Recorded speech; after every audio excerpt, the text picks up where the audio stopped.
Mes amis Frances, oh, tout bien, eh. Ne croyez pas surtout que Chico, il fait trompette. Non, il barbote pas du tout, Il a été engagé par les CIO. Je suis le nouveau Pamela Anderson de Alerte à Rio. Merci, parce que ici, ça coule de partout. Après qui est caca? C'est Mahou et Herbert, les numéros 1 mondiaux du double qui se sont fait sortir d'entrée. Et juste après, c'était Tsongix et le Monfisien. Mais eux, à la rigueur, on savait, parce qu'ils ne savaient pas nager en double. Et puis, il y a eu aussi les frères Mouret, que moi, Chico, Chiquinho, je voyais sur le podium. Et bien, les frères Glouglou, ils ont fait Glouglou. Ça, ils ont fait Glouglou. Et les sœurs Williams et tout. Et Djokovic. Il n'y en a qu'un. En fait, il y en a qu'un qui s'en est sorti de cette nuit de dingue. C'est Juan Martín del Potro. Del Potro, le poney poutré de Tandil, fille, qui est protégé, qui marche sur l'eau. Il est protégé par un chiffre magique, le chiffre magique des Amérindiens. Le 4.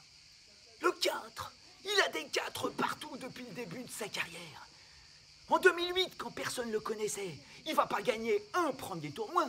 Il va en gagner plusieurs d'affilée. Combien? 4. 4 tournois d'affilée.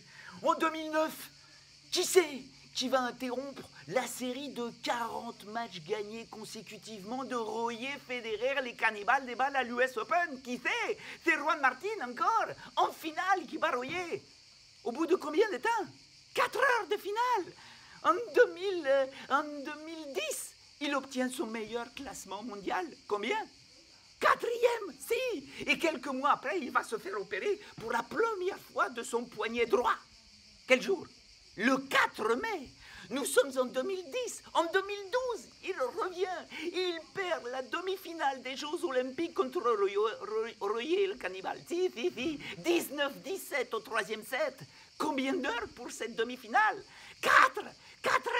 Le Royer, il est cuit après pour gagner la médaille d'or. Mais pas Juan Martín del Potro. Il est protégé. Lui, derrière, il a gagné la médaille de bronze en battant Djokovic. Djokovic qui va retrouver en 2013 pour jouer la plus longue demi-finale de toute l'histoire de Wimbledon. Combien d'heures? 4 heures. Combien de minutes? 43. En 2014, Juan Martín del Potro joue 4 tournois avant d'aller se faire opérer du poignet gauche. En 2015, il va jouer combien de matchs, Juan Martín del Potro? Combien de matchs? 4. Avant de se faire opérer encore une fois du poignet gauche. Et puis encore une fois. Ça fait combien d'opérations du poignet, ça? 4. Et en 2016, cette année, mais tous les signes s'accumulent.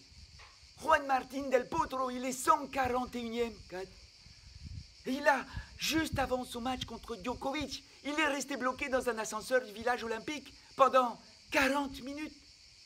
C'est simplement des joueurs de handball argentin qui passaient par là qui l'ont sorti de l'ascenseur. Ils étaient combien les handballeurs? 4. Ça l'a complètement énervé au Juan Martín del Potro. Il a joué son match contre le Djokovic. Il frappait tout comme une mule, tout ce qui passait. Des coups droits à 180 km/h, des revers de feu, des services sur lesquels Djokovic, le meilleur relanceur de la planète, ne s'est pas offert une seule balle de break. Pas une. Et Del Potro, il a fini par gagner en faisant combien de coups gagnants? Je vous le donne en 1000. 41. 4. Comme le nombre de matchs qu'il lui reste encore à gagner pour s'assurer encore une médaille olympique. 4 petits matchs. Hein? Pour devenir une montagne. Pour devenir le Corcovado de l'Argentine. Si. Le Corcovado où il y a le Christ rédempteur, qui a été créé par un Français ou une Française, si, ça vous ne le saviez pas, Paul Landowski, si, Paul Landowski qui a été médaillé olympique aux Jeux Olympiques d'Amsterdam en 1928. Landowski, il a été champion olympique de sculpture, si, parce que la sculpture, à l'époque, c'était une discipline olympique. Médaillé d'or, le polo. Mais c'est encore un signe, ça.